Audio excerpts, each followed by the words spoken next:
Salam sejahtera. Ini pendedahan paling mengejutkan kita. Siapa sangka dua daerah di Kelantan ini catat kes judi online tertinggi sepanjang tahun 2023, dipetik daripada Harapan Daily. Wow, tak sangka betul lah ada pula laporan macam ni. Benar kan nih? Saya pun tak pasti.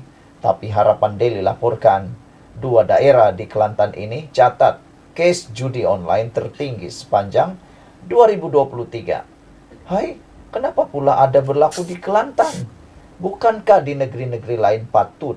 Tapi di Kelantan pula dua daerah nih catat kes judi online tertinggi. Aduh, dua daerah di Kelantan, yaitu Kota Bahru dan Pasir Mas, mencatatkan kes judi online tertinggi sepanjang tahun 2023.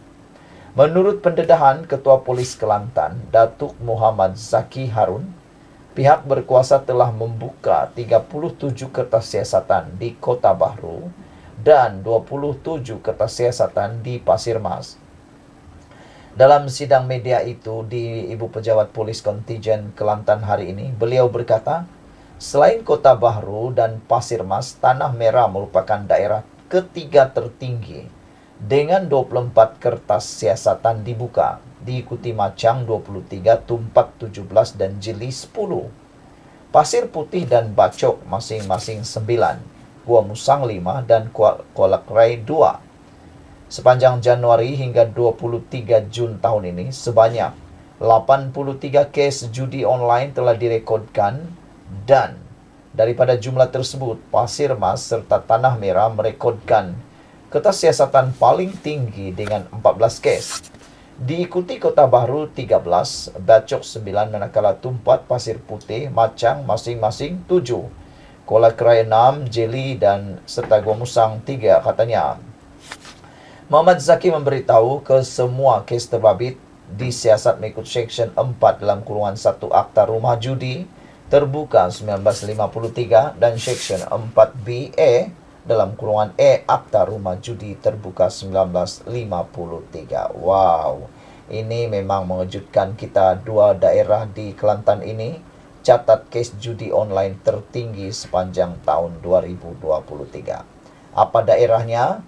Yaitu Kota Bahru dan Pasir Mas mencatatkan kes judi online tertinggi sepanjang tahun 2023. Saya tidak sangkalah sebenarnya ada juga kertas siasatan berkaitan dengan judi ini dibuka di Kota Bahru dan Pasir Mas. Kita berdoalah supaya judi ini dihentikan segera.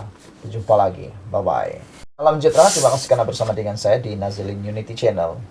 Ini harapan kepada orang-orang Sungai Bakap. Orang Sungai Bakap tak perlulah pening-pening. Nanti pilihan raya terus pangkahlah, kata beliau.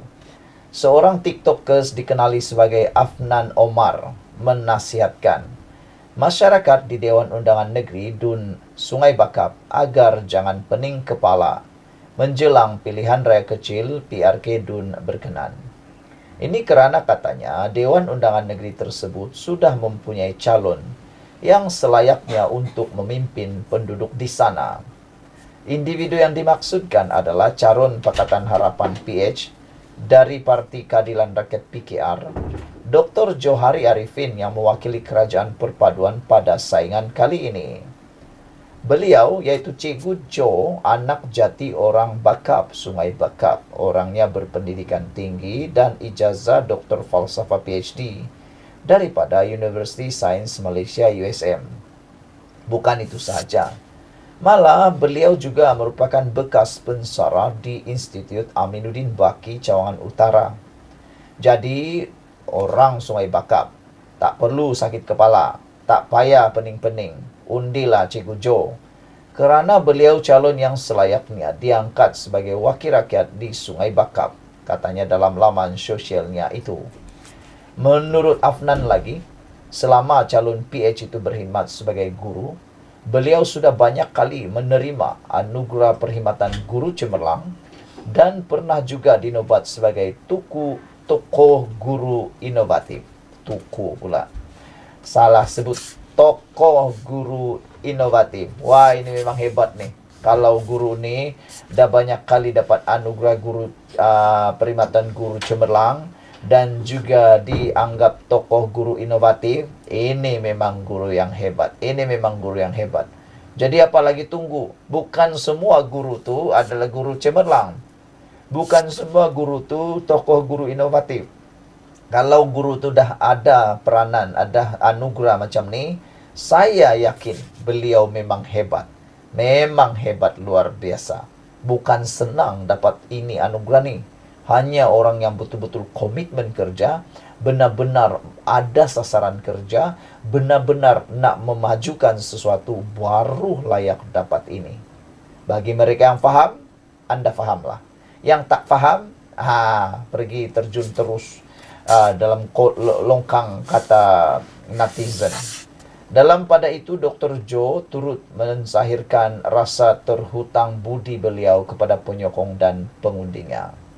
Katanya, beliau akan cuba sebaik mungkin untuk memberikan perkhidmatan terbaik sebagai mengenang jasa pengundi sekiranya diberikan mandat pada PRK nanti. Teruskan menyokong dan paling penting adalah hadir beramai-ramai pada hari mengundi, katanya.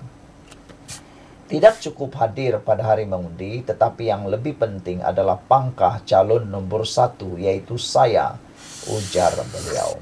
PRK pada 6 Julai ini akan menyaksikan pertembungan 1 lawan 1, yaitu antara calon PHBN dan Perikatan Nasional PN. Johari akan menentang bekas eksekutif logistik yang juga naib yang dipertua PAS Nebung Tebal Abidin Ismail atau Abang Abidin yang mewakili PN. PRK Sungai Bakap diadakan susulan kekosongan luar jangka apabila penyandangnya Nur Zamri Latif daripada PAS meninggal dunia pada 24 Mei lalu. Suruhanjaya Pilihan Raya menetapkan hari pengundian adalah pada 6 Julai depan. Sekian dulu untuk kali ini. Jangan lupa tinggalkan komen anda, tekan butang subscribe. Bye-bye. Salam sejahtera. Terima kasih kerana bersama dengan saya. Calon Perikatan Nasional akhirnya buat pengakuan yang kita tunggu-tunggu. Akhirnya dia buat pengakuan dan buka mulut isu ISO 14001 yang didakwa dimilikinya oleh siapa lagi kalau bukan timbalan Presiden PAS, Tuan Ibrahim. Tuan Ibrahim telah pun mengatakan tentang calon Perikatan Nasional ini yang mempunyai ISO 14001. Ramai orang mengejek, mencemu, mengecam dan menyindir, mempesenda kesilapan itu. Namun tidak ada pembetulan setakat ini yang kita dengar daripada Tuan Ibrahim. Dia membiarkan isu itu. Tak tahulah dia fahamkah tidak, dia tahukah tidak, atau buat-buat tak tahu. Atau biarkan sajalah kesilapan itu supaya tidaklah mengaku silap. Ada orang di dunia ini dah buat silap tak mengaku silap. Itu paling sadislah orang-orang macam tu. Tapi yang baiknya, calon Perikatan Nasional di PRK Sungai Bakap ini, yaitu Abang Abidin, akhirnya mendedahkan, buka mulut soal ISO 14001 ini, mendakwa ada sedikit silap. Akhirnya dia mengatakan, mewakili Tuan Ibrahim, yang ada sedikit silap. Apa pula silapnya? Calon Perikatan Nasional PN, Abidin Ismail, akhirnya tampil buka mulut mengenai pengumuman latar belakangnya yang didakwa memiliki sijil ISO pertubuhan antarabangsa untuk piawaian. Abidin sejak diumumkan sebagai calon menerima sindiran pedas. Selepas diumumkan sebagai eksekutif logistik yang mempunyai sijil ISO 14001 sistem pengurusan alam sekitar. Bercakap kepada media malam tadi, Abidin mendakwa ada sedikit kesilapan semasa latar belakangnya diumumkan oleh pemimpin PAS baru-baru ini. Beliau mengaku sebenarnya sijil ISO tidak pernah diberikan kepada individu. Sebaliknya hanya untuk syarikat. Sebenarnya netizen kata kami tidak menunggu pembetulan daripada calon Perikatan Nasional ini, kena bukan dia yang buat silap. Netizen kata kami tunggu pengakuan orang yang buat silap, yaitu Tuan Ibrahim. Tapi entahlah kenapa sampai sekarang Tuan Ibrahim tidak membuat apa-apa pengakuan pembetulan. Malu silap kot. Itu orang bawa naratif, kita tak nafikan ada sedikit kesilapan, kata beliau. Kesian jugalah calon Perikatan Nasional ini kan. Sudah kena sindir, sudah kena kecam, barulah terpaksa mempertahan diri sendiri. Tuan Ibrahim mana? Takkan tak mempertahan pula. Bagi tahulah yang tersilap, mengakulah yang tersilap. Pertahanlah calon ni, kesian juga kan, terpaksa pertahan diri sendiri. Saudara-saudara sekalian, sebenarnya sijil ISO bukan untuk individu, kata Abang Abidin. Tetapi mana-mana syarikat atau badan-badan berkanun pun perlu ada ISO, piawaian pelanggan. Itu perlu ada ISO, katanya. Itu tak ada apa, mereka manipulasi isu saja, katanya selepas majlis ceramah Perdana PN malam tadi. Selain isu ISO 14001, taraf pendidikannya juga menjadi tanda tanya kerana perinciannya tidak ditonjolkan ketika diperkenalkan oleh Datuk Seri Tuan Ibrahim Tuan Man. Beliau tidak dapat mengelak dari kritikan. Dikritik berikutan dianggap cuba menyembunyikan latar belakang pendidikannya. Sekian untuk kali ini, ikuti terus ulasan kali ini dan tolong tinggalkan komen Anda. Salam sejahtera, terima kasih karena bersama dengan saya di Nazilin Unity Channel. Yang ini siaplah KJ dan Perikatan Nasional. Kali ini mereka dicabar. Perikatan Nasional, KJ dicabar. Lepaskan jawatan kontrak dengan syarikat yang ada kaitan dengan BlackRock. Karena sebelum ini mereka galak nak pula menghantam Anwar Ibrahim kerana BlackRock. Kali ini mereka dicabar Perikatan Nasional KJ supaya melepaskan jawatan kontrak dengan syarikat berkait BlackRock. Nah, kita tengoklah mereka ni benar-benar berjuangkah atau sekadar menunggang isu ini untuk jadikan isu kepentingan sendiri untuk politik. Perikatan Nasional dicabar untuk menyatakan pendirian secara rasmi terhadap syarikat BlackRock dan melepaskan semua jawatan serta kontrak mereka berkait dengan firma itu yang dikatakan mempunyai kaitan dengan Israel. Ketua Penerangan Angkatan Muda Harapan, Ammar Atan mendakwa, ada dalam kalangan anggota PN yang menerima gaji dari syarikat berkaitan BlackRock. Yang ini memang panas, cukup panas. Beranikah mereka menonjolkan diri dan tiba-tiba letak jawatan? Nah, kita tunggulah. Kita tunggu. Tetapi hari ini katanya PN, Perikatan Nasional, sedang menjadi kumpulan terpaling Palestin sekaligus menunjukkan hipokrasi tahap tertinggi dalam tindakan mereka. Kami mencabar Perikatan Nasional PN, nyatakan pendirian mereka secara rasmi dan melepaskan sebarang jawatan dan kontrak yang berkaitan dengan BlackRock jika mereka benar-benar komited dengan pendirian mereka. Sebagai contoh, Khairi Jamaluddin, jika beliau benar-benar menentang penglibatan BlackRock, beliau juga harus melepaskan sebarang jawatan dan kontrak yang berkaitan dengan syarikat tersebut.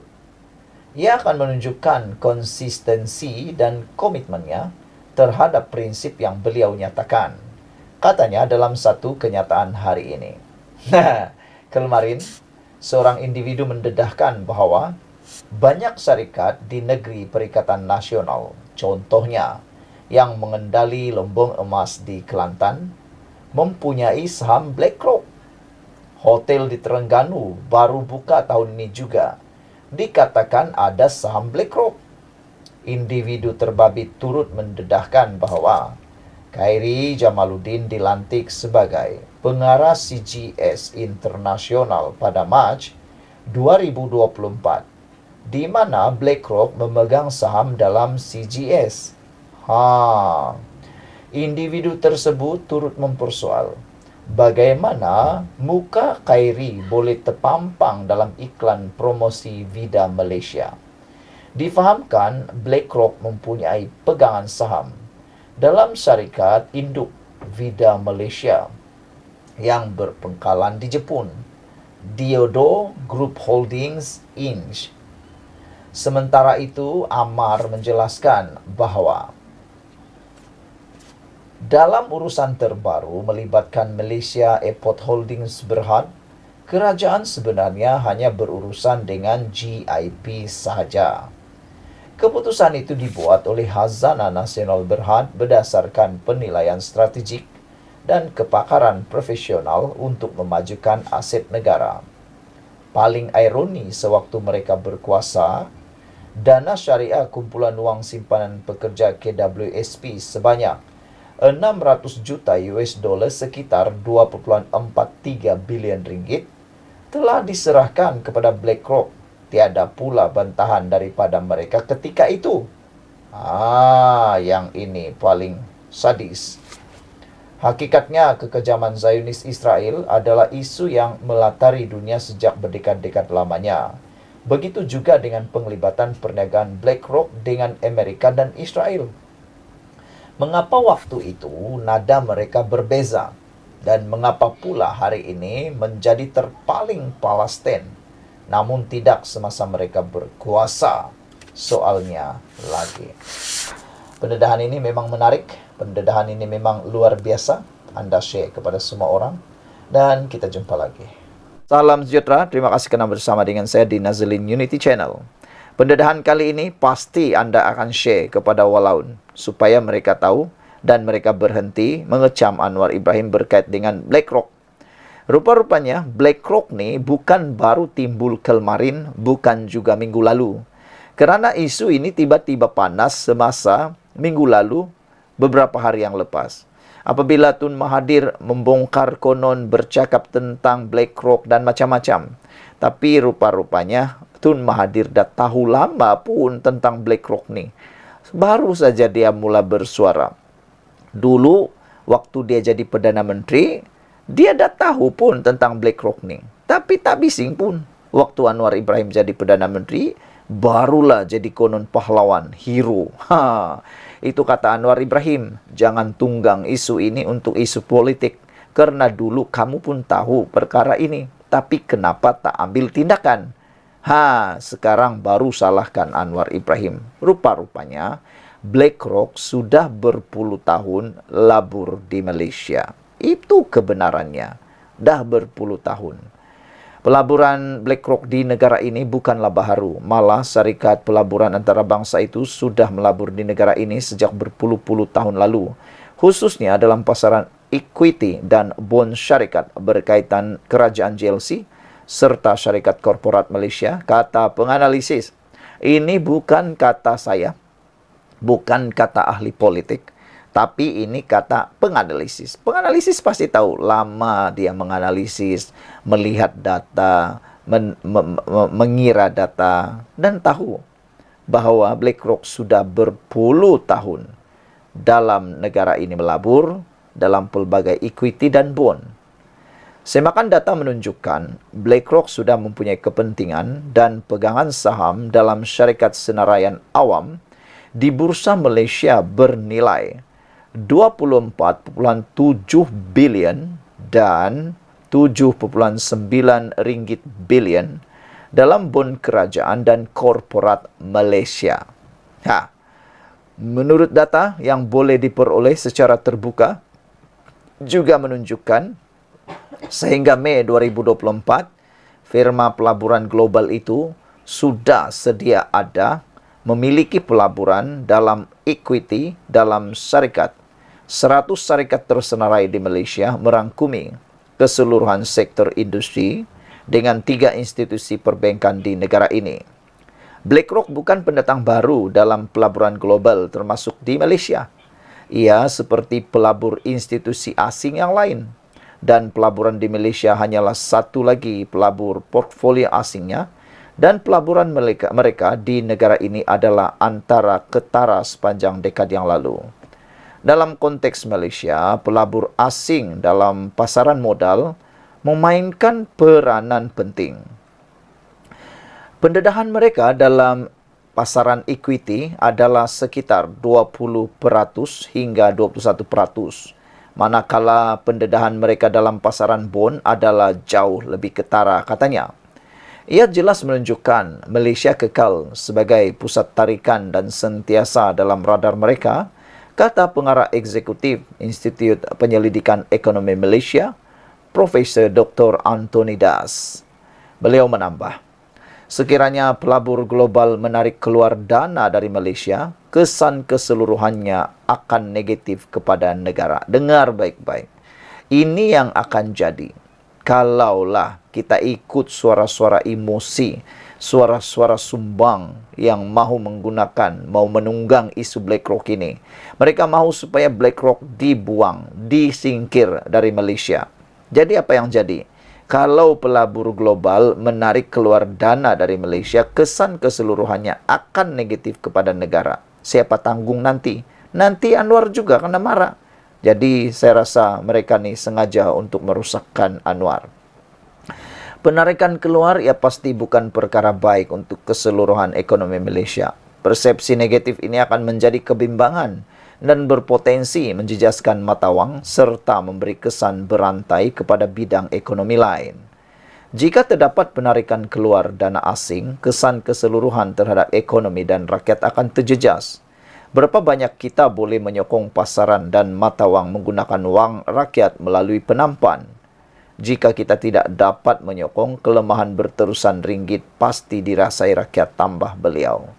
Selain itu, kata beliau lagi, pengaliran keluar dana asing jika berlaku akan memberi kesan terhadap rezam mata wang sesebuah negara dan menyebabkan bank pusat terpaksa menyokong mata wang. Persoalannya ialah, sejauh mana bank pusat dapat menyokong mata wang. Dan jika mereka melakukannya dan kita akan melihat rezab berkurangan, ini akan membangkitkan bendera merah pada Malaysia, katanya. Selain itu, penarikan dana global boleh menyebabkan penurunan penarafan kredit sesebuah negara. Das berkata, penurunan penarafan boleh berlaku akibat kehilangan keyakinan terhadap dasar dan persekitaran negara. Susulan itu, kos pinjaman antarabangsa kita menjadi mahal dan kita berisiko kehilangan minat asing, katanya. Pengarah Eksekutif Institut Penyelidikan Ekonomi Malaysia, Profesor Dr. Anthony Das, pengarah eksekutif institusi penyelidikan ini, beliau komen beliau adalah susulan pembabitan firma pelaburan infrastruktur global Infrastructure Partners GIP dalam Gateway Development Alliance GDA, sebuah konsortium yang mengumumkan tawaran bagi mengambil alih Malaysia Airport Holdings Berhad pada 15 Mei lalu yang menerima kritikan pihak tertentu. Sementara itu, Perdana Menteri Datuk Seri Anwar Ibrahim baru-baru ini berkata, penyertaan syarikat BlackRock dalam pengambil alihan MAHB tidak seharusnya dijadikan sebagai wayang politik. Anwar berkata, kerajaan tidak mempunyai keupayaan untuk membatalkan pembabitan syarikat di luar negara yang mempunyai kaitan dengan Israel kerana ia boleh menjejaskan ekonomi negara. Firma pelaburan berpengkalan di Amerika Syarikat itu sudah lama aktif melabur di Malaysia dengan jumlah nilai pasaran terkini ialah 4.3 bilion Amerika Syarikat dolar atau kira-kira 24.7 bilion ringgit, iaitu pelaburan ekuiti syarikat tersenarai sebanyak 18.7 bilion ringgit dan bond sebanyak 7.9 bilion ringgit. Berdasarkan senarai pelaburan BlackRock di Malaysia, 3 pelaburan perbankan adalah yang penerima pelaburan terbesar, iaitu Public Bank Berhad sebanyak 2.34 bilion, diikuti Malayan Banking Berhad 2.16 bilion ringgit dan CIMB dengan 1.42 bilion ringgit. Tenaga Nasional Berhad di tempat keempat dengan pelaburan 860 juta ringgit, disusuli Metal Aluminium 620 juta ringgit dan Selcom Digi 520 juta ringgit Malaysia. Sementara itu, nilai pasaran 30 pelaburan terbesar BlackRock di Malaysia adalah 15.5 bilion ringgit, manakala nilai pasaran pegangan ekuiti firma itu di negara ini adalah 18,7 bilion ringgit. Dari segi bond, BlackRock memiliki pelaburan tertinggi di dalam bond kerajaan Malaysia iaitu 2,53 bilion ringgit, Petronas Capital 2,52 bilion ringgit, terbitan bond 1,57 bilion ringgit. Berdasarkan data di atas, penganalisis berkata adalah jelas BlackRock bukan pelabur baru tetapi sudah sedia aktif, malah memiliki pejabat operasinya di Malaysia. BlackRock adalah syarikat pelaburan antarabangsa terbesar di dunia dan menguruskan aset global bernilai kira-kira 10 triliun US dollar. Ditubuhkan pada tahun 1988, BlackRock memainkan peranan pelaburan utama dalam kebanyakan ekonomi negara terutama dunia, termasuk Malaysia. BlackRock dan dua lagi firma pelaburan seumpamanya iaitu Vanguard dan State Street dianggap secara meluas sebagai pengurus aset the Big Three di seluruh dunia. Pengurus aset ini adalah antara pemilik terbesar syarikat dagangan awam.